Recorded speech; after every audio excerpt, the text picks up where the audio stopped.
La cheville ouvrière du système, c'est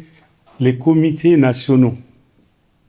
AES, dont le comité national pour l'opérationnalisation de la Confédération des États du Sahel, que j'ai l'honneur de représenter ici. Nous avons pour mission de proposer les mesures et les actions qui permettent d'édifier, de construire cette confédération. Aucune action ne peut réussir si nous ne maîtrisons pas l'impact climatique, l'impact environnemental. Je suis convaincu, monsieur le secrétaire exécutif, que sortira de ces délibérations une série de recommandations sur le CDN, bien sûr, mais des actions qui nous permettront de construire une synergie d'action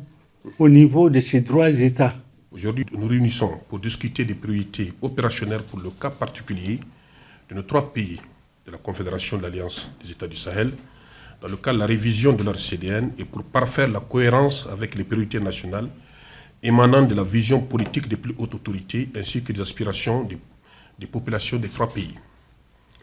Le Lutavo-Gourma, espace stratégique et riche en potentiel, reste durablement éprouvé à l'instar du reste du Sahel par le changement climatique et les autres chocs émergents. Il me plaît de souligner que ce processus se déroule dans un contexte marqué par l'émergence d'une ferme volonté populaire à la faveur d'une affirmation souveraine de nos trois pays formant la zone du Lutavo-Gourma sur leur agenda de développement. Cela nécessite de veiller à ce que tout instrument ou mécanisme soit parfaitement aligné sur les cadres de référence nationaux et sous-régionaux en matière de résilience et de développement. C'est dans cette optique que la Commission Quillois pour la région du Sahel, attachée au devoir de l'alignement aux priorités de ses pays membres et dans le respect des missions qui lui sont les siennes, de promouvoir une synergie d'action entre les parties prenantes et d'appuyer à la mobilisation de ressources, a jugé opportun d'organiser la présente rencontre. Chers participants,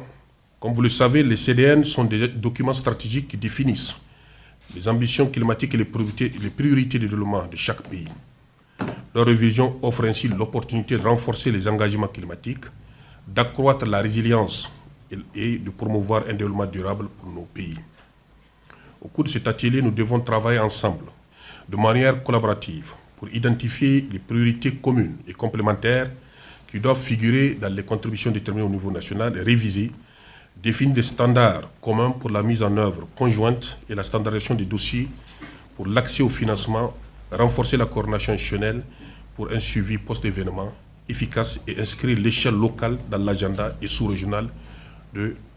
segment AS. Nous allons également discuter des mécanismes de financement et de mise en œuvre des contributions déterminées au niveau national, révisées, ainsi que des opportunités de partenariat et de coopération avec les institutions partenaires qui doivent être résolument engagées aux priorités de nos pays. Je suis convaincu que par la concertation entre ministères sectoriels de l'agenda de la résilience et du développement durable et les comités nationaux de l'AES, nous pouvons renforcer la résilience de nos pays, promouvoir des solutions durables et mobiliser les ressources nécessaires pour un développement résilient du Sahel en général et de l'espace de l'Alliance du Sahel en particulier.